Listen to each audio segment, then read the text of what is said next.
سیدتنا فاطمہ و سیدتنا زینب.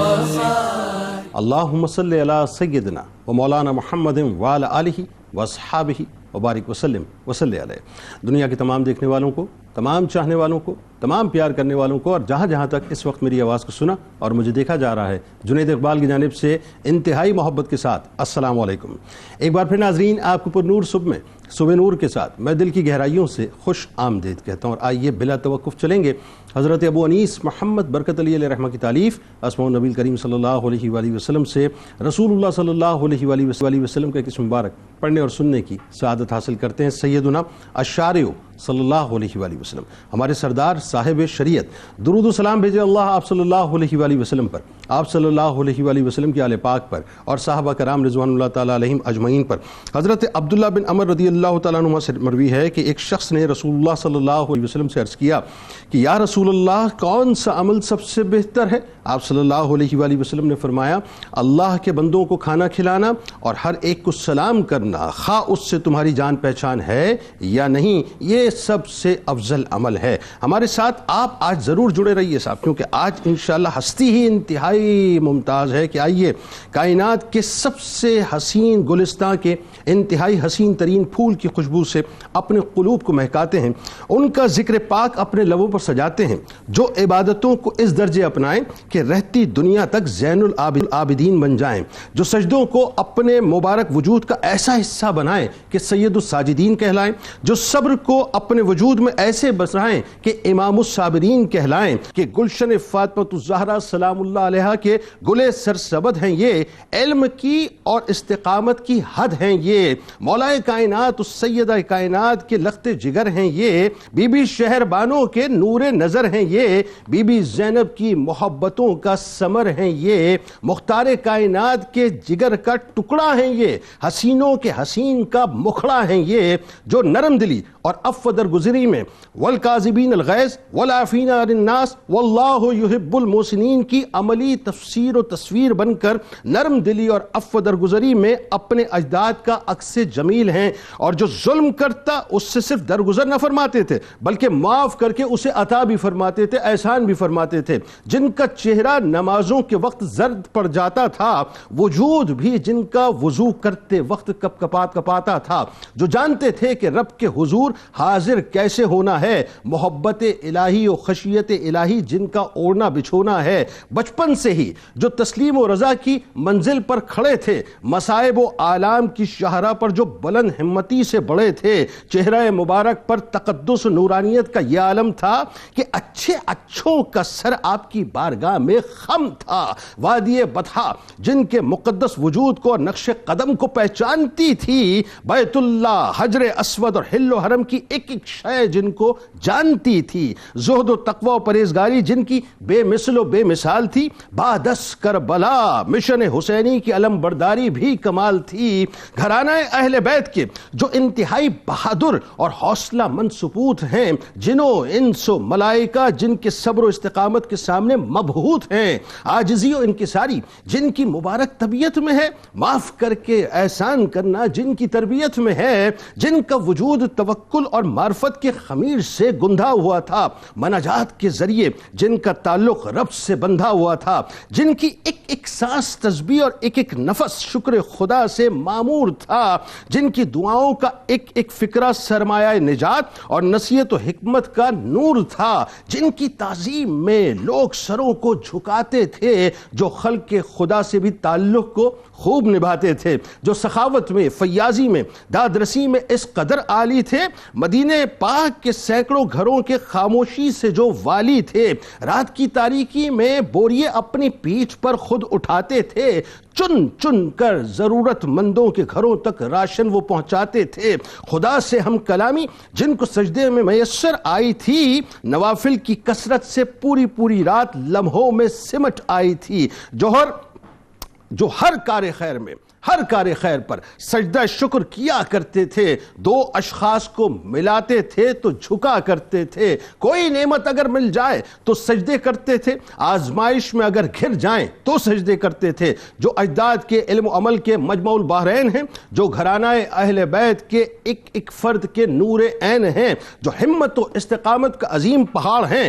جو دربار یزید میں حیدری دھاڑ ہیں، جن کے ذکر و اذکار پر اذکار بھی نازاں ہیں، جن کی تلاوت پر قرآن کی آیات بھی نازاں ہیں، جن کی نمازوں پر نمازیں بھی فخر کرتی ہیں، جن کی التجائیں قبولیت کی مناظر سر کرتی ہیں، سیدنا امام زین العابدین خانوادہ رسول کے وہ چشم و چراغ ہیں کہ سر سے پاؤں تک جو عبادتوں کی تزئین ہیں، سر سے پاؤں تک جو عبادتوں کی تزئین ہیں، وہی تو ہیں جو امام سجاد زین العابدین ہیں۔ آئیے آغاز کرتے ہیں صاحب۔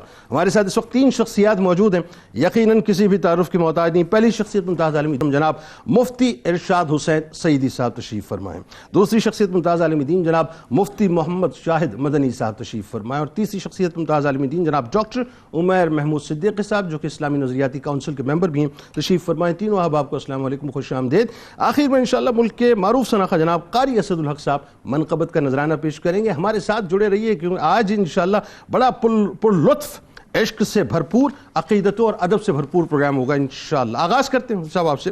سیدنا امام زین العابدین علیہ السلام، وہی بات میں عموماً ابتدا میں تو ایک جملہ بڑا سنبھل کے کہتا ہوں، تعارف تو ہم کیا کرائیں گے کہ جن کا تعارف اللہ اور اس کے رسول کروائیں۔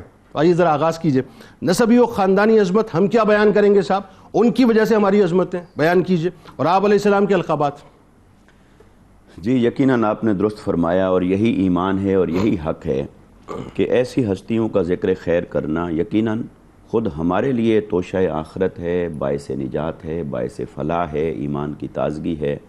اور جب ہم بیٹھتے ہیں تو یقیناً یہ نہ تو ان کے تعارف کے لیے بیٹھے ہیں، نہ ہی ان کی خاندانی عظمت کو اجاگر کرنے کے لیے بیٹھے ہیں، جنہیں رب نے اجاگر فرما دیا ہو اور جنہیں رب تعالیٰ نے ان بلندیوں تک پہنچا دیا ہو، تو یقیناً یہ تو غلامی کے صدقے سے ہمیں بلندیاں نصیب ہو رہی ہوتی ہیں۔ حضرت امام زین العابدین رضی اللہ تعالیٰ عنہ وعلیہ السلام، آپ کی شان اور عظمت بہت وراء الورا ہے۔ نسب کے اعتبار سے دیکھیں، حسب کے اعتبار سے دیکھیں، دونوں اعتبارات سے آپ کو اللہ رب العزت نے بے مثل شان عطا فرمائی، اللہ، اور یہی راہ اعتدال ہے۔ بعض حضرات اگر نسبی فضائل کو مد نظر رکھتے ہیں اور پھر وہ اس طرف توجہ نہیں کرتے کہ ان کے جو ذات ہے اپنے حسب کے اعتبار سے، خصوصیات کے اعتبار سے، دین اور ایمان کی تعلیمات کا پیکر ہونے کے اعتبار سے وہ کیا ہیں، تو یہ پہلو بھی نظر انداز نہیں ہونا چاہیے، کیونکہ یہی وہ ہستیاں تھیں جن کی ذات میں اللہ تعالیٰ نے ان دونوں چیزوں کو جمع فرما دیا۔ درست، نسب کی فضیلت کو بھی نقطہ کمال پر جمع فرما دیا، اور ان کے اندر جو عبادت، بندگی، ریاضت اور دین اور ایمان کی تعلیمات کی ایک آئینہ داری تھی، اس کو بھی اللہ رب العزت نے نقطہ کمال پر جمع فرما دیا۔ سبحان اللہ، سبحان اللہ۔ علی بن حسین بن علی بن ابی طالب بن عبد المطلب، کتنا حسین نسب مبارک ہے آپ کا، اللہ اکبر۔ اور خود آقا علیہ الصلوۃ والسلام نے جن کے نسب کو اپنی طرف منسوب فرما لیا ہو، اس سے بڑی شان تو نسب میں کائنات میں نہ کوئی ہے، نہ کوئی ہو سکتی ہے۔ اللہ اللہ۔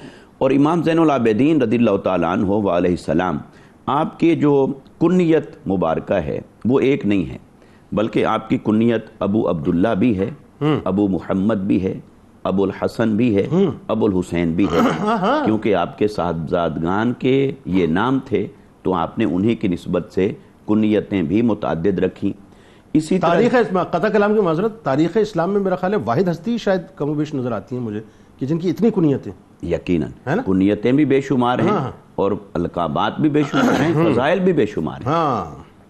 اسی طرح جب ہم دیکھتے ہیں کہ کنیت کے بعد آپ کی القابات کی طرف، تو بہت معروف لقب آپ کا زین العابدین اور سید الساجدین یا امام سجاد، چونکہ سجدے کے ساتھ جو آپ کو ہمیشہ شغف رہا اور بلکہ سجدے کا جس طرح پیکر بن کے آپ نے زندگی گزاری اور عبادت گزاروں کی زینت، تو زین العابدین اور امام الساجدین، سید الساجدین، سجاد، ہاشمی، علوی، مدنی، کرشی، تو آپ کے القابات یہ ظاہر کرتے ہیں آپ کی عظمتوں کے ان گوشوں کو جو اللہ رب العزت نے آپ کو عطا فرمائے۔ آپ کی ولادت باسعادت اس کے بارے میں جو سب سے راجح قول ہے وہ تو ہے 33 ہجری کا، ٹھیک، لیکن 38 ہجری کا قول بھی موجود ہے، 36 ہجری کا قول بھی ہے، 37 ہجری کا قول بھی ہے، تو لہٰذا آپ کی ولادت باسعادت کے یہ مختلف سن ذکر ہوئے تاریخ کی کتب کے اندر،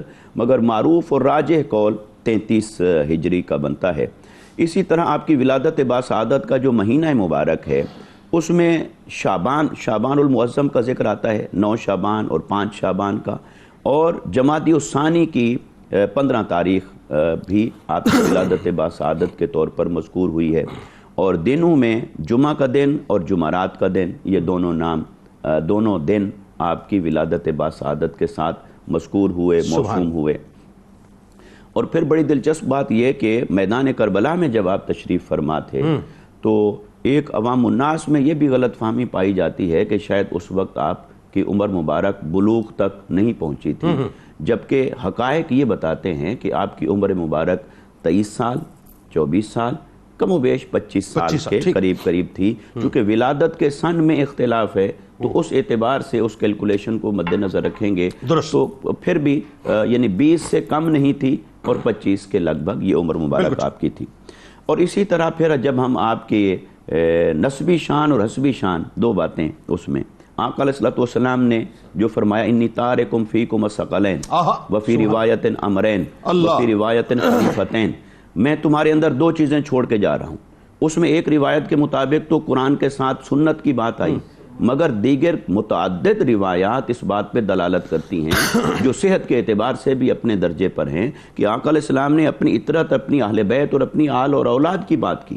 تو آپ جب یہ فرما رہے تھے کہ میں تم میں 2 چیزیں چھوڑ کے جا رہا ہوں، ان 2 چیزوں میں آقا علیہ السلام نے یہ نہیں فرمایا کہ میں تم میں 2 چیزیں چھوڑ کے جا رہا ہوں، ایک قرآن اور ایک میرے صحابہ، فرمایا 2 چیزیں چھوڑ کے جا رہا ہوں، ایک قرآن اور ایک میری آل اور ایک میری اطرت۔ سبحان اللہ۔ اس سے ایک تو یہ معلوم ہوا کہ یہ خطاب صحابہ سے تھا، صحابہ کرام سے خطاب تھا تو ان کو یہی فرمانا تھا، اور آقا علیہ السلام نے آل اور اطرت کا ذکر اس لیے فرمایا کہ ان کا تسلسل قیامت تک جاری و ساری ہے، بالکل ٹھیک ہے، جبکہ صحابہ کرام تو اپنی حیات ظاہری کو پوری فرما کر پردہ فرمانے والے تھے۔ تو قیامت تک امت میں جو حضور کی 2 امانتیں جس پر ہدایت کا مدار ہے وہ کتاب اللہ ہے اور اہل بیت مصطفیٰ۔ کیا کہنا ہے، کیا خوبصورت تمہید ہے صاحب۔ اور آئیے ذرا اس گوشے کی طرف آپ کی شخصیت کے چلتے ہیں کہ جہاں باب مدینۃ العلم کی آل تعلیم و تربیت حاصل کر رہی ہیں، لیکن ظاہر ہے یقیناً اس میں کوئی دوسری رائے نہیں ہے کہ اللہ تبارک و تعالیٰ نے علم لدنی کا ایک خاص حصہ آپ کو باب مدینۃ العلم کے صدقے سے عطا کیا ہے۔ جن ہستیوں کے زیر سایہ خاص طور پہ آپ کی تعلیم و تربیت ہوئی ہے، اللہ تبارک و تعالیٰ نے پھر جو علمی مقام اور مرتبہ آپ کو عطا کیا، بتائیے ذرا۔ بسم اللہ الرحمن الرحیم، هو القادر هو الحق هو المعین، سید سجاد کے صدقے میں ساجد رکھ مجھے، علم حق دے باقر علم ہدا کے واسطے۔ اللہ اکبر۔ ایک ایسی عظیم شخصیت کا آپ ذکر خیر کر رہے ہیں کہ جن کا ذکر باطن کو منور کر دیتا ہے اور روح کو حلاوت عطا کرتا ہے۔ اللہ۔ اور میں جب بھی آپ کا ذکر آتا ہے ایک بات عرض کرتا ہوں کہ جو لوگ حالات زندگی سے تنگ ہوتے ہیں وہ اپنے سارے مصائب لکھیں اور اس کے بعد امام زین العابدین کی سیرت کو پڑھیں، تو کبھی مایوس نہیں ہوں گے کہ ہر طرح کی مصیبت ان پر آئی لیکن اللہ کی رضا میں وہ راضی رہے، اور ایک ایسی مثال قائم فرمائی کہ آپ کی سیرت سے قیامت تک کے لیے لوگوں کو صبر کا پہلو میسر آیا۔ آپ اپنے مسائل لکھتے چلے جائیں، جب تھک جائیں نا تو آخر میں نیچے لکھ دیجئے امام زین العابدین علیہ السلام، آپ کو تشفی ہو جائے گی، سب غم غلط ہو جائیں گے۔ امام زین العابدین رضی اللہ عنہ کی تعلیم و تربیت کے حوالے سے آپ نے پوچھا، صاحب حلیت الاولیاء نے یعنی امام ابو نعیم نے حلیت الاولیاء میں 7 ایسے افراد کا ذکر کیا جو مدینۃ المنورہ کے چوٹی کے فقیہ کہلاتے تھے۔ اچھا، یہاں پر یہ بات ذہن نشین رکھیے گا کہ جب فقیہ کہا جاتا ہے تو اس کا مطلب یہ ہے کہ وہ جامع العلوم ہوتا ہے۔ سبحان اللہ۔ اس کی وجہ یہ ہے کہ محدث ہے تو اس کا تعلق حدیث کے ساتھ ہے۔ درست۔ مفسر ہے تو اس کا تعلق تفسیر کے ساتھ ہے، لیکن جب فقیہ ہے تو اسے تمام علوم متداولہ کے اندر ید طولہ حاصل ہونا چاہیے۔ سبحان اللہ۔ تو ان 7 فقہا کو لکھا امام ابو نعیم میں، اور ان میں سب سے پہلے نمبر پر جن کا ذکر کیا وہ امام سجاد سید الساجدین امام زین العابدین ہیں۔ اور یہ بات بھی ذہن نشین رکھیں کہ جب ہم لقب زین العابدین کا ذکر کرتے ہیں تو ایسا نہیں ہے کہ یہ لقب آپ نے لکھوایا، بلکہ اس زمانے کے کبار صحابہ کرام اور کبار تابعین کرام جن کا تقوی میں کوئی ثانی نہیں تھا، وہ امام علی اوسط رضی اللہ عنہ کو زین العابدین کہہ رہے ہیں۔ تو اس سے آپ کی شان کا اندازہ ہوتا ہے۔ آپ کی عمر مبارک جب 2 برس تھی جنید بھائی، تو اس وقت مولائے کائنات حضرت علی المرتضیٰ شیر خدا رضی اللہ عنہ نے جام شہادت نوش فرمایا۔ بالکل۔ اب 2 برس کی عمر کے بچے کو ذہن میں رکھیں اور امام زین العابدین کی سیرت طیبہ کو ملحوظ نگاہ رکھیں، اور گود ہے مولائے کائنات کی، تو اس 2 برس کی عمر میں آپ نے سب سے پہلے جو علمی فیضان حاصل کیا وہ مولائے کائنات سے حاصل کیا، اور وہ تربیت ابتدائی جو پائی وہ آپ نے مولائے کائنات سے پائی۔ پھر اس کے بعد آپ رضی اللہ تعالی عنہ تقریباً 10 برس امام حسن مجتبی رضی اللہ عنہ کے زیر سایہ رہے، سبحان اللہ، ان سے دین حاصل کرتے رہے، ان کی تربیت میں رہے، اور وہ آپ کو، چونکہ تربیت کا معنی ہوتا ہے کسی بھی چیز کو درجہ بدرجہ اس کے کمال تک پہنچانا، اللہ، اور جب آپ تربیت کو ذکر کریں تو آپ مربی کو نظر انداز نہیں کر سکتے۔ کیا کہنے؟ تو امام زین العابدین وہ عظیم شخصیت کہ جنہیں ایسے مربی میسر آئے کہ جن کا ثانی کائنات میں کوئی نہیں، یعنی پہلے دادا جان، پھر تایا جان، پھر بابا جان، یعنی اور سبھی سردار کائنات، سبھی سردار، یعنی آپ کے مربی مولائے کائنات، اللہ اکبر، آپ کے مربی امام حسن مجتبی ہیں، اللہ، پھر اس کے بعد 11 برس تک آپ کے مربی امام حسین رضی اللہ تعالی عنہ ہیں۔ تو وہ تمام علوم اور وہ تمام رفعتیں، وہ تمام بلندیاں آپ کو حاصل ہوئیں۔ اب 2 چیزیں ہوتی ہیں، ایک ہوتا ہے تعلیم، ایک ہوتا ہے تربیت۔ ان میں سے کسی ایک چیز کا بھی فقدان ہو جائے تو نفع نہیں ہے، اور جہاں پر تعلیم اور تربیت دونوں کا حسین امتزاج ہو تو پھر کمال ہوتا ہے۔ تو آپ جس خانوادے سے تعلق رکھتے ہیں وہاں پر آپ جو تعلیم پا رہے ہیں وہ ان شخصیات سے پا رہے ہیں کہ جن جیسا علم کسی اور کے پاس نہیں ہے اس زمانے میں، اور جو آپ تربیت پا رہے ہیں وہ بھی ان شخصیات سے پا رہے ہیں کہ ان کی مثل مربی اس زمانے میں کوئی نہیں ہے۔ تو پھر اللہ تبارک و تعالی نے آپ کو وہ نکھار عطا فرمایا کہ آپ کی ذات واحد اسلام کی نشأت ثانیہ کا سبب بن گئی، اور ان تمام چیزوں کو آپ نے آگے بڑھایا۔ اچھا اب دیکھیے انکساری کتنی تھی آپ کی شخصیت میں کہ جہاں علمی محفل سجتی تھی آپ وہاں تشریف لے جاتے تھے، اور یہ ذہن میں گمان بھی نہ ہوتا تھا کہ میرا قد کیا ہے، میرا نسب کیا ہے، یہ بڑی اہم ترین بات ہے۔ نافع بن جبیر سے ابن عساکر نے اس بات کو نقل کیا، اور ایک موقع پر عرض کیا کہ یا علی بن حسین علیہ السلام، آپ ہمارے علاوہ دوسرے لوگوں کی مجلس میں جا کر بیٹھ جاتے ہیں اور ہمارے پاس آپ نہیں بیٹھتے۔ تو حضرت امام زین العابدین رضی اللہ عنہ نے فرمایا کہ مجھے جہاں سے دینی نفع حاصل ہوتا ہے میں وہاں جا کر بیٹھ جاتا ہوں۔ اس کا مطلب کیا ہے کہ انکسار بھی موجود ہے اور شان علم بھی موجود ہے۔ دو جملہ کہنے دے، آپ نے کہا دینی نفع جہاں سے حاصل، دین کو جن سے نفع حاصل ہوا وہ دینی نفع کے لیے کس انکسار سے؟ وہ ہماری ترغیب کے لیے کہ بعض اوقات ایسا ہوتا ہے کہ ہم یہ سمجھتے ہیں کہ جی میرا یہ مقام ہے تو میں اس سے کیوں حاصل کروں۔ امام زین العابدین رضی اللہ عنہ ہمیں یہ سبق دے رہے ہیں کہ ان سے حاصل کرو۔ آخری بات میں اس میں عرض کروں گا آپ کے علم کے حوالے سے کہ نقل حدیث میں آپ کو ایک ایسی شان حاصل ہے کہ جس کی مثال نہیں ملتی۔ یعنی آپ بخاری پڑھیے، مسلم پڑھیے، تو کتب احادیث میں امام زین العابدین رضی اللہ عنہ سے مروی احادیث ملتی ہیں، اور اخذ حدیث کے اندر آپ رضی اللہ عنہ نے حضرت عائشہ صدیقہ رضی اللہ تعالی عنہا، حضرت ام سلمہ رضی اللہ تعالی عنہا، رئیس المفسرین ابن ام النبی حضرت عبداللہ ابن عباس رضی اللہ تعالی عنہما سے اکتساب کیا، اور جن لوگوں نے آپ سے روایات نقل منتقل کی، ان میں آپ کے 4 بیٹے ابو جعفر محمد، حضرت عمر بن علی بن حسین، حضرت زید بن علی بن حسین، حضرت عبداللہ بن علی بن حسین، اور اس کے علاوہ ابن شہاب زہری آپ سے نقل کرتے ہیں، عمرو بن دینار آپ سے روایت کرتے ہیں، حکم بن عیینہ آپ سے روایت کرتے ہیں، زید بن اسلم آپ سے روایت کرتے ہیں، یحییٰ بن سعید آپ سے روایت کرتے ہیں، ہشام بن عروہ آپ سے روایت کرتے ہیں، ابو حازم آپ سے روایت کرتے ہیں، اور ایک پوری فہرست ہے جو امام زین العابدین رضی اللہ عنہ سے روایت کرتے ہوئے احادیث کو اپنی کتابوں میں لکھ رہے ہیں۔ بھائی کیا کہنے، کیا خوبصورت ماشاءاللہ حاضری، بس اللہ قبول فرمائے، کیا خوبصورت گفتگو ہو رہی ہے۔ ڈاکٹر صاحب ذرا اب آتے ایک اور پہ، جس سخاوت، جس گھرانے سے اگر میں جملہ کہوں تو غلط نہ ہوگا کہ سخی ہونے کا درس سیکھے، اس گھرانے کا انفاق فی سبیل اللہ کیا ہوگا، اور اس گھرانے کے چشم و چراغ امام زین العابدین علیہ السلام کا انفاق فی سبیل اللہ کیا ہوگا، بتائیے ذرا۔ بسم اللہ الرحمن الرحیم۔ قرآن مجید میں اللہ تعالیٰ نے فرمایا وَيَحْمِلُ عَرْشَ رَبِّكَ فَوْقَهُمْ يَوْمَئِذٍ ثَمَانِيَةٌ، کہ قیامت کے دن اللہ تبارک و تعالیٰ کا عرش اللہ کے 8 فرشتے اٹھائے ہوئے ہوں گے۔ ایک مرتبہ امام حسین علیہ السلام حضور علیہ السلام کے قریب تشریف لائے، آپ صلی اللہ علیہ وسلم نے آپ کے مبارک ماتھے کو بوسہ دیا اور پھر ارشاد فرمایا کہ میرے اس بیٹے کے ہاں اللہ تبارک و تعالیٰ ایک بیٹا عطا فرمائے گا جس کا نام علی ہوگا۔ قیامت کے دن وہ فرشتے جو اللہ کا عرش اٹھائے ہوئے ہوں گے ان میں سے ایک آواز لگائے گا کہ سید العابدین تشریف لے آئیں۔ سبحان اللہ۔ اس وقت حضرت سیدنا امام زین العابدین علیہ السلام تشریف فرما ہوں گے۔ اللہ، وہ وجود مسعود جن کی مبارک رگوں میں خون علی ہے، شیر بطول ہے اور لعاب رسول ہے، جو ہمارے دلوں کا قبلہ ہیں حضرت سیدنا امام زین العابدین علیہ السلام، اور یقیناً آپ سے جس قدر اپنی عقیدت اور محبت کا اظہار کیا جائے وہ کم ہے، کیونکہ حضور علیہ السلام نے فرمایا کہ ہر نسب اور سبب منقطع ہو جائے گا سوائے وہ نسب اور سبب جو میری ذات سے جڑا ہوا۔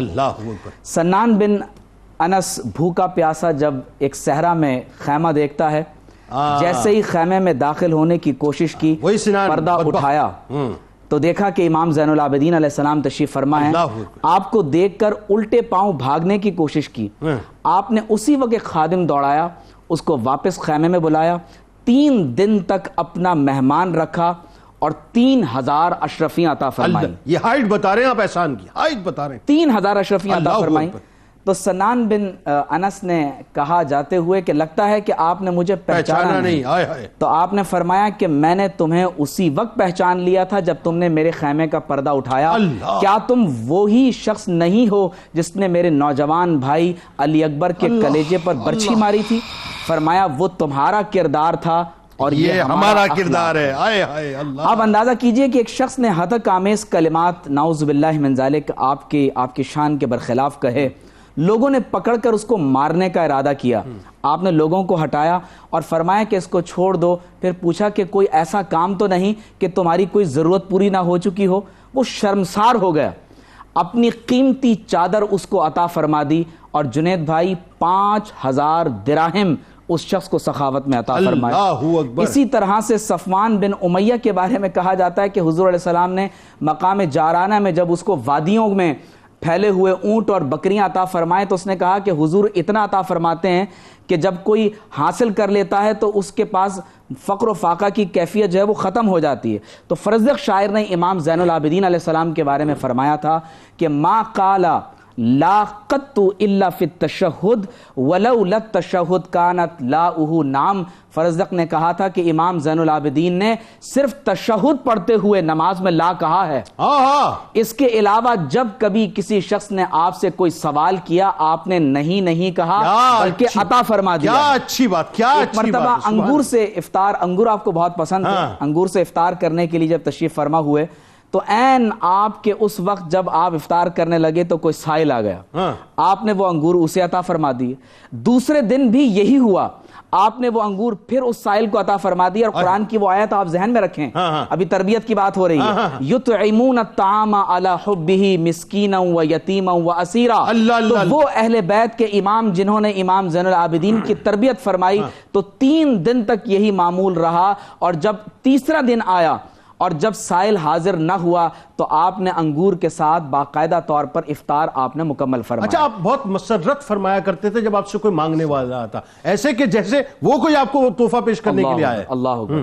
جنید بھائی اندازہ کیجئے کہ روٹیوں کا تھیلا اپنی پشت پر اٹھا کر صدقہ فرما رہے ہیں. مدینہ طیبہ پر جب حملہ ہوتا ہے 400 عورتیں اور بچے آپ کے ہاں پناہ لیتے ہیں اور کہتے ہیں کہ جو خوشی امام کے ہاں ہمیں نصیب ہوئی، امام زین العابدین کے ماں سوا یہ خوشی کہیں نصیب نہیں ہوئی.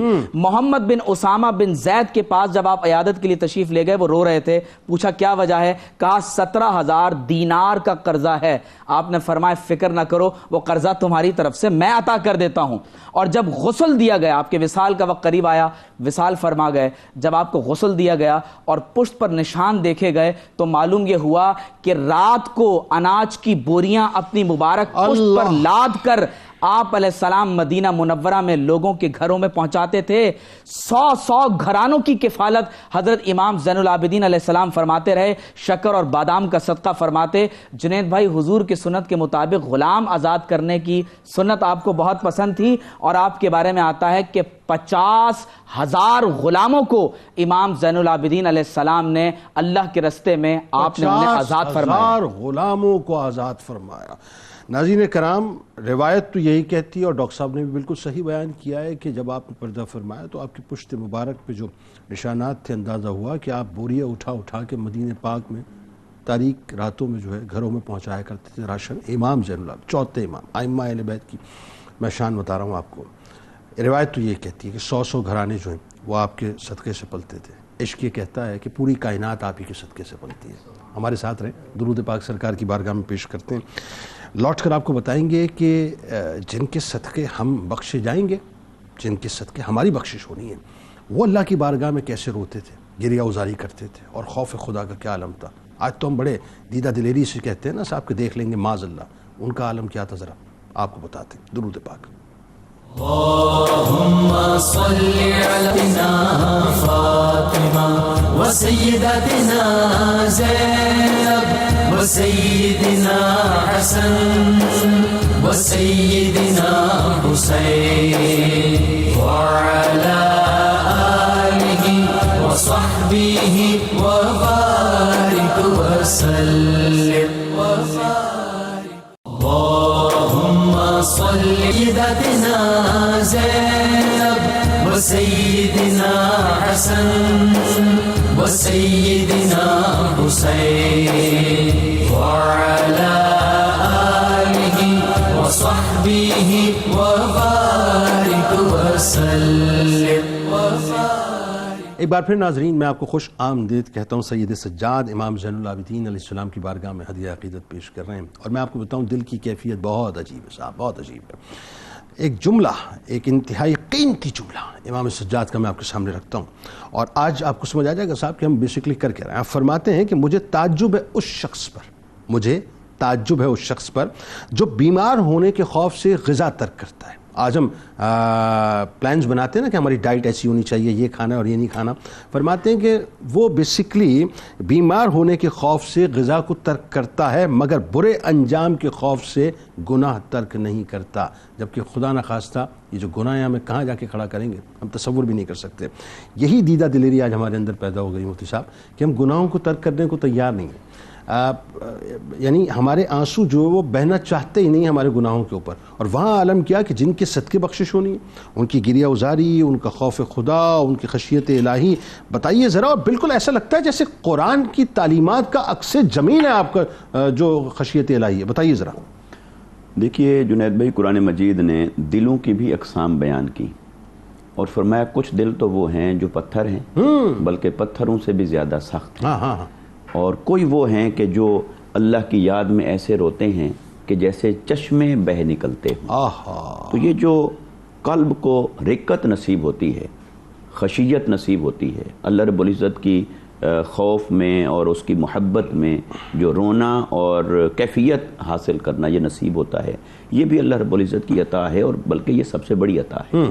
حضرت امام زین العابدین رضی اللہ تعالیٰ عنہ وعلیہ السلام، آپ اور اہل بیت اطہار اور صحابہ کرام کی مقدس ہستیاں، ان کو جب ہم دیکھتے ہیں تو ایک جملہ میں عرض کرنا چاہوں جناب، جو میں سمجھتا ہوں ہمارے لیے ایک پیغام اور سبق ہے جناب، کہ ان کے نسب کو دیکھیں، شخصیت کو دیکھیں تو شخصیت بہت بڑی لگتی ہے، بالکل ایسا ہے، اور اگر ان کے عمل کو دیکھیں تو لگتا ہے کہ ان کا عمل ان کی شخصیتوں سے بڑا ہے. کیا کہنے، کیا اچھی بات. آج کل ہم دیکھتے ہیں، اپنے آپ کو دیکھیے، شخصیات بڑی سے بڑی پیش کی جاتی ہیں اور بڑی سے بڑی بنتی ہیں یا بنائی جاتی ہیں، اور عمل کو دیکھیں تو دور دور تک عمل کا نام و نشان نظر نہیں آتا ہے. بالکل ایسا. تو یہ جن کے ذکر میں ہم بیٹھے ہیں یہ ایسے نہیں بیٹھے. اللہ رب العزت نے ان کو جو مقام اور مراتب عطا فرمائے، مقامات، وہ مراتب ان کے نسب کے سبب بھی ہیں، نسبتوں کے سبب بھی ہیں، اور اس میں ان کا عمل کتنا ہے، مجاہدہ کتنا ہے، ریاضت کتنا ہے. حالانکہ انہیں بخشش کی نوید سنا دی گئی، انہیں فضائل اور مناقب آقا علیہ الصلوۃ والسلام کی زبان پاک سے سنا دیے گئے. اس کے باوجود ان کی زندگیوں کے اندر جو ہم دیکھتے ہیں، خوف کا عالم کیا ہے، عبادت اور بندگی کا عالم کیا ہے، رقت و زاری کا عالم کیا ہے، تو یقین کیجئے کہ رونگٹے کھڑے ہو جاتے ہیں کہ اتنی بڑی شخصیات ہونے کے باوجود اللہ رب العزت کی عبادت اور بندگی کا کیسا پیکر تھے. واہ. حضرت امام زین العابدین رضی اللہ تعالیٰ عنہ علیہ السلام، آپ کے بارے میں آتا ہے کہ جب آپ نماز کی تیاری شروع کرتے، یعنی وضو فرماتے، ابھی وضو کے لیے کھڑے ہوتے، تو آپ کے جسم مبارک پر کپ کپی طاری ہو جاتی، چہرہ مبارک کا رنگ زرد پڑ جاتا، رنگ بدلنے لگ جاتا. یہی آقا علیہ الصلوۃ والسلام کی سیرت مطہرہ سے اور آپ کی کیفیات سے ہمیں معلوم ہوتا ہے، احادیث مبارکہ سے. اور ایسا کیوں نہ ہوتا؟ جب قرآن مجید نے کہا سورہ الرحمن کی آیت نمبر 46 میں فرمایا وَلِمَنْ خَافَ مَقَامَ رَبِّهِ جَنَّتَانِ، جو اللہ کے حضور کھڑے ہونے سے ڈرے، خوف اس کے اوپر طاری ہو جائے، اس کے لیے اللہ نے فرمایا ایک جنت نہیں، دو جنت. اللہ اکبر. ایک جنت تو میں نے اس کے لیے مقدر فرما دی، مگر دوسری جنت یہ اس کی کیفیت کے سبب سے ہے کہ اللہ رب العزت کا خوف کیسا ہے. تو صاحبان خوف، اور یہ جو خوف ہے، اس خوف کے لیے پھر اور لفظ استعمال ہوا خشیت. اور ہمارے اکابرین نے فرمایا کہ خشیت قلبی خوف کا نام ہے، کہ دل کے اندر ایک ایسی کیفیت پیدا ہو جائے کہ وہ محبوب کے ناراض ہونے کا ڈر ہو، اس کو خشیت کہتے ہیں. اللہ. تو لہٰذا، اور ایک خوف ہے کہ اللہ کے عذاب کا خوف، ایک ہے اللہ کی ناراضگی کا خوف. یہ دونوں خوف مختلف ہیں. عذاب کا خوف یقیناً ہر ایک کو ہونا چاہیے، اور ہمارے اکابرین کو اور سب کو ہوا، مگر اللہ کی محبت میں اس کی ناراضگی سے ڈرنا، یہ اس سے اونچے درجے کا خوف ہے، اسے خشیت کہتے ہیں. اور حضرت امام زین العابدین رضی اللہ تعالیٰ عنہ آپ فرماتے ہیں، فرمایا عبادت بھی تین قسموں کی ہے، ایک غلاموں کی عبادت ہے، ایک تاجروں کی عبادت ہے، اور ایک مردان حق کی عبادت ہے. کیا کہنے؟ غلاموں کی عبادت یہ ہے کہ جو ڈر کے کرتے ہیں، چونکہ غلام ڈر کے اپنے آقا کی تعمیل کرتا ہے. اور تاجروں کی عبادت یہ ہے کہ یہ ملے گا، یہ ملے گا، جنت ملے گی. اور فرمایا مردان حق اور مردان حر، ان کی عبادت اور بندگی یہ ہے کہ اللہ کے حضور سر جھکاتے ہیں اس لیے کہ وہ معبود برحق ہے. اور یہی وجہ ہے کہ آپ کے جج نے یہی تو فرما دیا نا کہ جب تم چاہو کہ اللہ سے کلام کرو تو پھر نماز کے لیے کھڑا ہو جاؤ، اور جب چاہو کہ اللہ تم سے کلام کرے تو قرآن کو پڑھنا شروع کرو. حضرت مولا کائنات بالکل اسی انداز سے بالکل ٹھیک ہے. سلسلے کو اس میں حضرت امام باقر رحمۃ اللہ تعالی علیہ آپ فرماتے ہیں کہ 1000 نفل کم و بیش آپ ادا فرمایا کرتے تھے ایک دن اور رات میں. امام زین العابدین رضی اللہ تعالیٰ جب ان سے پوچھا گیا اتنی مشقت کیوں کرتے ہیں، فرمایا کہ اللہ نے قیامت کے دن جو فیصلے کرنے ہیں وہ اس کی مشیت پر منحصر ہوں گے، اس لیے میں اس کے حضور اتنا ڈرتا ہوں کہ وہ کیا فیصلہ فرمائے. اگر ان کو اللہ کے حضور احتساب کا یہ خوف ہے تو آج ہم اتنے بے خوف ہو. یعنی یہ بالکل اس طرح کی بات ہے کہ اس جملے کو ہم اس طرح سے سمجھ لیں کہ جن کے صدقے ہم گناہگاروں کی بخشش ہونی ہے، بنیادی طور پہ وہ اس حد تک خوف میں مبتلا ہے. یہ ہمیں سمجھانے کے لیے کہ ہمیں بدرجہ اولا جو ہے وہ اللہ کی بارگاہ میں خوف رکھنا ہے. مفتی صاحب ذرا یہ بتائیے، بڑا لطیف واقعہ ہے اور میری توجہ بالکل اس طرف چلی گئی، اور یقیناً آپ فوراً ایک لمحے میں اس بات کو پک کر لیں گے کہ جن کو حل و حرم جانتے ہیں، جن کو مکے والے پہچانتے ہیں، اور جن کو حجر اسود جو ہے باقاعدہ یعنی سمجھ لیجئے کہ عشق کی نگاہ سے دیکھتا ہے، مودت کی نگاہ سے دیکھتا ہے، بتائیے ذرا وہ جو فرزدق والا پورا واقعہ کیا ہوا تھا؟ وہ فرزدق کی زندگی کا یہ وہ خوبصورت لمحہ ہے کہ اگرچہ شاعری تو اس نے 15 برس کی عمر سے شروع کی تھی اور ان کا نام تھا حمام بن غالب، لیکن خانہ کعبہ میں آج لوگ حیران ہیں کہ وہی فرزدق مولائے کائنات کے پوتے کی شان کو بیان کر رہے ہیں اور شامی لوگ اس شان کو سن کر جھوم رہے ہیں اور اسی واقعے سے فرزدق کو شہرت حاصل ہوئی. بالکل. ہشام بن عبد الملک حج پر آیا ہوا تھا. اس کا ارادہ ہوا کہ حجر اسود کو بوسہ دوں. خیال یہ ہوا کہ میں ولی عہد ہوں تو جب میں آگے بڑھوں گا لوگ راستہ چھوڑ دیں گے. وہ آگے بڑھا خدام کے ساتھ, کسی نے توجہ ہی نہ کی, واپس لوٹ آیا, بیٹھ گیا. اسی اثنا میں حضرت امام زین العابدین رضی اللہ عنہ تشریف لائے. تو آپ کی ہیبت اور آپ کا مقام یہ تھا کہ لوگوں نے آپ کو دیکھتے ہی ادب کے ساتھ راستہ بنا دیا اور آپ حجر اسود تک چلے گئے. اب شامی لوگ آپ کو چونکہ جانتے نہیں تھے تو انہوں نے پوچھا کہ یہ کون ہے. تو وہ جانتا تھا کہ آپ کون ہیں, لیکن اس کے باوجود حسد کی بنا پر اس نے کہا کہ میں نہیں جانتا کہ یہ کون ہے. بس یہ وہ لمحہ تھا کہ فرزدق نے اپنا حصہ لکھوانا تھا. اس نے کہا تم نہیں جانتے, میں بتاتا ہوں یہ کون ہے. اور فی البدیہہ ایک قصیدہ کہا, طویل قصیدہ ہے, میں چند اشعار اختصار کے ساتھ عرض کرتا ہوں. سب سے پہلے تو آپ نے کہا یا سائلی این حل الجود والکرم اندی بیان اذا طلابہ قدم.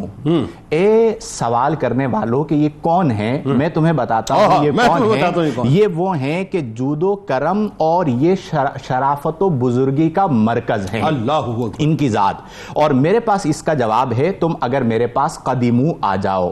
پھر اس کے بعد کہتے ہیں ھذا الذی, جس شعر کی طرف آپ نے اشارہ کیا, کہتے ہیں ھذا الذی تعرف البطحاء وطأتہ.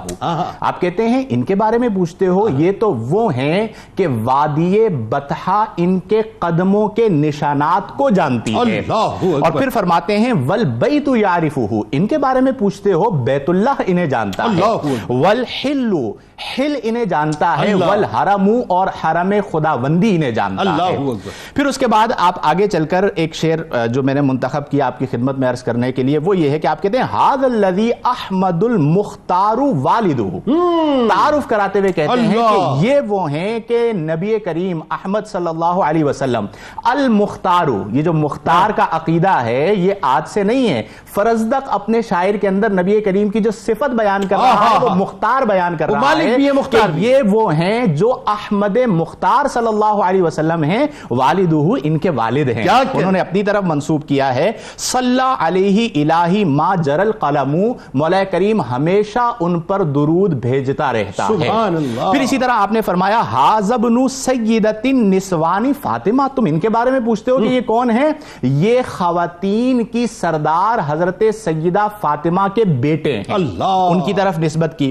پھر اس کے بعد ایک بڑا خوبصورت شعر جسے میں یہاں پہ ذکر کرتا ہوں, آپ کہتے ہیں کہ ان کے بارے میں پوچھتے ہو اذا رأتہ قریش قال قائلها الى مکارم ھذا ينتهی الکرم, کہ جب قریش ان کو دیکھتے ہیں تو دیکھ کر اعتراف کرتے ہیں کہ یہی تو وہ ہیں کہ تمام شرافتیں اور بزرگیاں ان پر ختم ہو جاتی ہیں.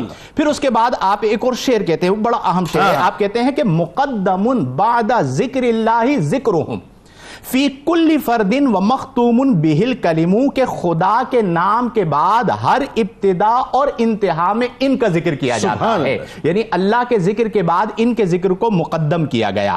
اور فرماتے ہیں ھذا ابن فاطمہ ان کنت جاہلہ بجدہ انبیاء اللہ قد ختموا, کہ یہ وہ ہیں کہ جو حضرت فاطمہ کے بیٹے ہیں. اگر تم جاہل ہو تو میں تمہیں بتا دیتا ہوں کہ ان کے جد وہ ہیں کہ اللہ کے انبیاء کا اختتام یعنی ختم نبوت جو ہے وہ ان کی ذات پر ہوا. تو فرزدق کے یہ چند اشعار میں نے ذکر کیے ہیں جس میں آپ نے عظمتوں کو بھی بیان کیا, اختیار کو بھی بیان کیا, ختم نبوت کو بھی بیان کیا. اور پھر شاہ عبد الحق محدث دہلوی نے یہ بات لکھ دی کہ امید کی جاتی ہے کہ قیامت کے دن اسی قصیدہ فی البدیہہ کے ذریعے اور انہی اشعار کے ذریعے فرزدق اپنی بخشش کروا لے. کیا کہنے, کیا خوبصورت گفتگو ہے. اور وہ جملہ آپ کی بات سے میرے ذہن میں آ گیا کہ یہ دیکھیے کہ پوری کائنات میں, پوری دنیا میں آپ اٹھا لیجئے, جو مسلمان بیت اللہ کا طواف کرنے جاتا ہے, اس کی زیارت کرنے جاتا ہے, وہ مچلتا ہے کہ حجر اسود کو بوسہ دے دوں. اور حجر اسود جن کو بوسے دینے کے لیے مچلتا ہے وہ امام زین العابدین علیہ السلام ہے. ذرا ڈاکٹر صاحب آخر میں بتائیے کہ آپ کے اخلاق کریمانہ صاحب کیا بتائیں گے ہم تو صاحب کہ مورل ویلیوز کی بنیاد ہی اسی گھر سے اور اسی در سے, نیز آپ علیہ السلام کی جو اولاد امجاد ہیں ان کے بارے میں بتائیے ذرا. جنید بھائی, رسول اللہ صلی اللہ علیہ وسلم کے اخلاق کو قرآن نے عظیم کہا ہے. بے شک. اور امام زین العابدین علیہ السلام انہی اخلاق حسنہ کے امین ہیں. اللہ. علم و عفو رحم و کرم، جود و سخا، مہمان نوازی، عدم تشدد، صبر و قناعت، ایفاء عہد، نرم گفتاری، غم خواری، تواضع، انکساری، عجز، یہ وہ تمام عظیم صفات ہیں جن کا مرکز اور پیکر ہمیں امام زین العابدین علیہ السلام نظر آتے ہیں۔ سبحان اللہ۔ ایک مرتبہ معلوم ہوا کہ ایک شخص نعوذ باللہ آپ کے لیے اچھے کلمات کا استعمال نہیں کرتا۔ آپ علیہ السلام خود چل کر اس کے پاس تشریف لے گئے اور فرمایا کہ اگر وہ سچ ہے جو تو میرے بارے میں کہتا ہے تو میں دعا کرتا ہوں کہ اللہ تعالیٰ میری بخشش فرما دے، اور اگر تم نے غلط کہا ہے تو میں اللہ سے دعا کرتا ہوں کہ اللہ تعالیٰ تمہاری بخشش فرما دے۔ اللہ۔ پھر آپ اندازہ کیجئے کہ ایک مرتبہ ایک خادم سے وضو کے دوران پانی کا لوٹا غلطی سے آپ علیہ السلام کے سر مبارک پر لگا اور آپ کو شدید تکلیف محسوس ہوئی۔ اس وقت آپ علیہ السلام نے اپنے غصے کو ضبط کر لیا اور قرآن مجید کی آیت تلاوت کی ہے وَالْكَاظِمِينَ الْغَيْظَ وَالْعَافِينَ عَنِ النَّاسِ وَاللَّهُ يُحِبُّ الْمُحْسِنِينَ۔ فرمایا کہ میں نے اپنے غصے کو ضبط کر لیا، ایمان والے لوگوں کو معاف کرتے ہیں میں نے تمہیں معاف کر دیا، اللہ۔ اور ایمان والوں کو جو احسان کرتے ہیں پروردگار عالم ان سے محبت کرتا ہے، جاؤ میں نے تمہیں آزاد کر دیا۔ یہاں تک کہ آپ کے اخلاق کے بارے میں آتا ہے کہ جب آپ سفر فرماتے تو اپنی شناخت کو ظاہر نہیں کرتے تھے، اللہ، کیونکہ جب آپ اپنی شناخت کو ظاہر فرما دیتے تو لوگ اپنا سب کچھ چھوڑ کر آپ کی خدمت عالیہ میں حاضر ہو جاتے۔ بالکل ایسا ہے۔ ایک مرتبہ سفر میں آپ نے اپنی شناخت کو ظاہر نہیں کیا تو ایک شخص نے آپ کو پہچان لیا، اس نے اسی وقت اعلان کیا کہ لوگوں اگر اپنی بخشش چاہتے ہو تو امام زین العابدین کی خدمت میں حاضر ہو جاؤ۔ اللہ اکبر۔ لوگوں نے اپنا سارو ساز و سامان ترک کیا اور امام زین العابدین علیہ السلام کی خدمت میں حاضر ہوئے اور عرض کی کہ یا امام زین العابدین علیہ السلام، آپ کو ہم کیونکہ اس وقت تعارف کے ساتھ جانتے نہ تھے، اگر آپ کی خدمت میں کوئی خطا غلطی ہو گئی تو آپ ہم سب کو معاف فرما دیجیے۔ آپ اندازہ کیجئے کہ اپنی شناخت عام لوگوں کے سامنے ظاہر فرمانا پسند نہیں فرما رہے۔ اسی طرح سے آپ علیہ السلام کے بارے میں آتا ہے، آپ کے اخلاق حسنہ کی ہم کیا تذکرہ کریں کہ آپ علیہ السلام نے کس انداز سے ان لوگوں کو بھی معاف فرما دیا کہ جنہوں نے حضرت امام حسین علیہ السلام اور آپ کے خانوادے کے 18 سے زائد لوگوں کو نعوذ باللہ من ذالک آپ علیہ السلام کے سامنے ذبح کر دیا۔ حضرت سیدنا امام زین العابدین علیہ السلام فرماتے ہیں کہ ہم اہل بیت سے جو اللہ تبارک و تعالیٰ کے لیے محبت رکھتا ہے، کل قیامت کے دن اللہ تعالیٰ اسے اپنی رحمت کا سایہ عطا فرمائے گا۔ فرمایا کہ ہم اہل بیت رسول صلی اللہ علیہ وسلم سے جو اس لیے محبت کرتا ہے کہ اللہ تبارک و تعالیٰ اسے آخرت میں بدلہ عطا فرمائے، فرمایا اللہ تبارک و تعالیٰ اسے جنت عطا فرمائے گا۔ اور پھر فرماتے ہیں کہ ہم اہل بیت رسول صلی اللہ علیہ وسلم سے جو کسی دنیاوی غرض کے لیے محبت کرتا ہے تو فرماتے ہیں کہ اللہ تبارک و تعالیٰ دنیا میں اس کا رزق وسیع فرما دے گا۔ جنید بھائی، آپ کے اخلاق حسنہ کے علاوہ جو آپ کی اولاد امجاد کا آپ نے ذکر کیا ہے، دیکھیے نبی کریم صلی اللہ علیہ وسلم نے اپنی اولاد امجاد کے بارے میں خود قرآن مجید میں ہے کہ قُلْ لَا أَسْأَلُكُمْ عَلَيْهِ أَجْرًا إِلَّا الْمَوَدَّةَ فِي الْقُرْبَى، حضرت سیدہ فاطمہ، سیدہ عائشہ، سیدہ خدیجہ، سیدہ ام کلثوم، حضرت سیدنا زید بن علی، حضرت سیدنا امام محمد الباقر، امام حسن حسین، اسی طرح عبد الرحمن محمد اصغر علی اور علیہ، یہ تمام تر وہ وجود مسعود ہیں جو آپ کے مبارک وجود سے متولد ہوئے۔ اللہ تعالیٰ کا ان تمام مقدس ہستیوں پر سلام ہو۔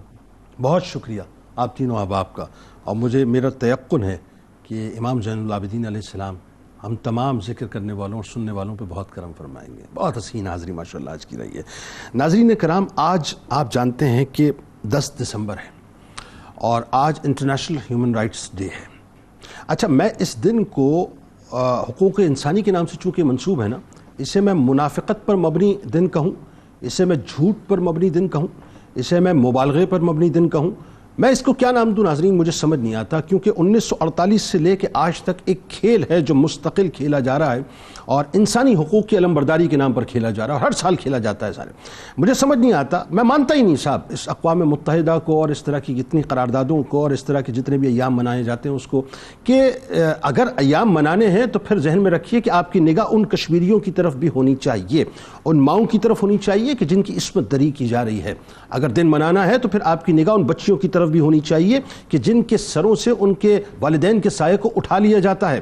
آج اگر دن منانا ہے تو پھر آئیے ذرا کشمیر کی وادی میں مل کر چلتے ہیں اور دیکھتے ہیں کہ وہاں پر کس انداز سے معصوم جانوں کو ضیاء کیا جاتا ہے, ان کا خون بہایا جاتا ہے. اگر دن منانا ہے صاحب تو پھر آئیے ذرا چلتے ہیں کشمیر کی اس وادی میں کہ جس وادی کو آپ نے سلگا کے رکھا ہے اور آپ کے کانوں پر جوں تک نہیں رینگتی ہے. یہ سوائے دھوکے کے ناظرین اور کچھ بھی نہیں ہے. اگر چلنا ہے اور بات کرنی ہے صاحب کہ انسانی حقوق کی بات کی جائے اور دن کو منایا جائے تو آئیے ذرا فلسطین چلے نا.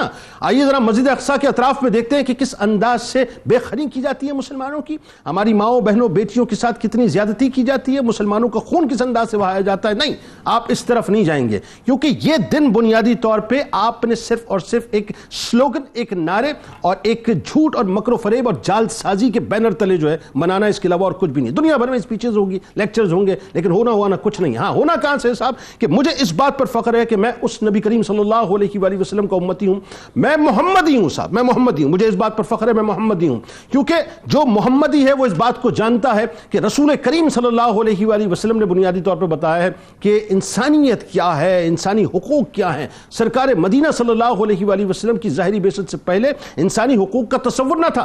آپ نے آ کے بتلایا کہ آدمیت کو انسانیت کے چولے میں کس انداز سے تبدیل کیا جاتا ہے, اور آپ نے بتلایا کہ انسان کو انسانیت کے معراج پہ کیسے پہنچایا جاتا ہے. آپ ہی نے تو فرمایا تھا نا خطبہ حجۃ الوداع کے موقع پہ کہ کسی کالے کو کسی گورے پر, کسی گورے کو کسی کالے پر, کسی اجمی کو کسی عربی پر, کسی عربی کو کسی اجمی پر کوئی فوقیت نہیں ہے. آپ ہی نے تو بتلایا تھا کہ کلاسز کی کوئی اہمیت نہیں ہے. دنیا آج بھی جو ہے وہ ملیچوں کے اور ہیچ کے اور دلتوں کے چکر کے اندر الجھی ہوئی ہے, لیکن سرکار علیہ السلام نے فرمایا تھا کہ تمہارے درمیانی کریڈ اور کلاس کا کوئی مسئلہ نہیں ہے, کوئی فرق نہیں ہے, صرف تقوی ہے, وہ معیار ہے.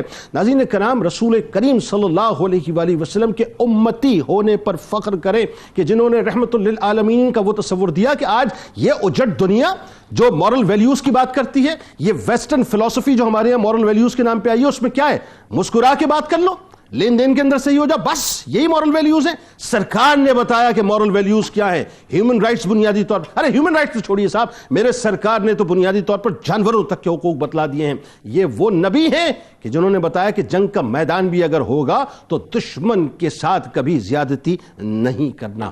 اللہ کرے کہ ہمیں سمجھ آ جائے کہ نبی کریم صلی اللہ علیہ وآلہ وسلم سے عظیم اور ان سے بڑی حقوق انسانی کی علمبرداری اور کسی کے پاس نہیں ہے. ہمیں جو فلسفی حاصل کرنی ہے وہیں سے حاصل کرنی ہے. ہمارے ساتھ ملک کے معروف شناخہ جناب قاری اسد الحق صاحب موجود ہیں. میں آپ کو خوش آمدید کہتا ہوں اور آپ سے انشاءاللہ منقبت کا نذرانہ پیش کروائیں گے. کتاب الشفا کی جانب چلتے ہیں اور دین کی طرف راغب ہونے کا وظیفہ آپ کو بتلاتے ہیں کہ اگر کوئی شخص دین سے بے روی کا شکار ہو جائے تو وضو کا اہتمام رکھے اور کثرت سے سورہ علم نشرہ کا ورد کرے, اللہ تعالیٰ اس کو دین کی طرف راغب فرما دے گا. حضرت امام زین العابدین علیہ السلام کا قول مبارک ہے کہ انسان کی اصلاح کے لیے اتنا ہی کافی ہے کہ لوگوں کے عیوب ڈھونڈنے کی بجائے اپنے اعمال پر نظر رکھیں. روزنامہ 92 نیوز میں آج ضرور مضمون پڑھیے گا امام زین العابدین علیہ السلام کے حوالے سے. ٹویٹر پہ ضرور فالو کیجیے گا, ہمیں فیس بک پیج کو لائک کیجیے گا, یوٹیوب چینل کو سبسکرائب کیجیے گا, بیل آئیکن کو کلک کیجیے گا. اور اس ساتھ موجود ہیں, ہم آپ کے ساتھ موجود ہیں. منقبت کی جانب چلنے سے پہلے اور نعرے سے پہلے آئیے ذرا روح سے تجدید عہد وفا. لا یؤمن احدکم حتی اکون احب الیہ من والدہ وولدہ والناس اجمعین. اللہ تعالیٰ آپ کا, ہمارا, ہم سب کا, پاکستان کا اور امت مسلمہ کا حامی و ناصر ہو, آمین. پاکستان کا مطلب کیا؟ لا الہ الا اللہ محمد رسول اللہ صلی اللہ علیہ وسلم. مصطفیٰ کے دل ربا سجاد ہیں, مصطفیٰ کے دل ربا سجاد ہیں, فیض آب مرتضیٰ سجاد ہیں, فیض آب مرتضیٰ سجاد ہیں. حضرت شبیر کے ہیں نور عین,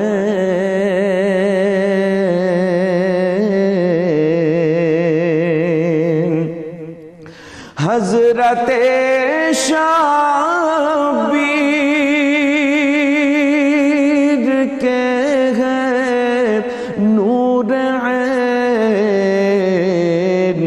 شاہد کرب و بلا سجاد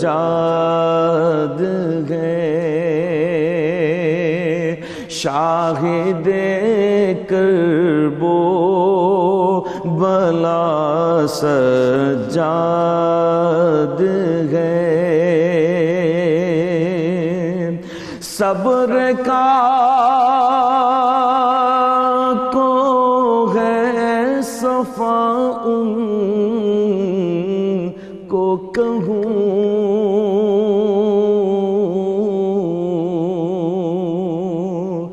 صبر کا کو ہے صفا ان کو کہوں، اہل حق کا حوصلہ سجاد ہے، اہل حق کا حوصلہ سجاد ہے، وہ سخی ساجد ہے زین العابدین،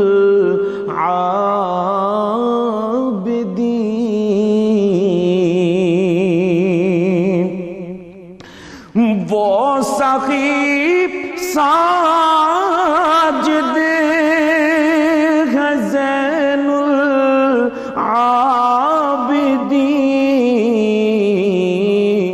میرے دل کا مدعا سجاد ہے، میرے دل کا مدعا سجاد ہے، مصطفیٰ کے دل ربا سجاد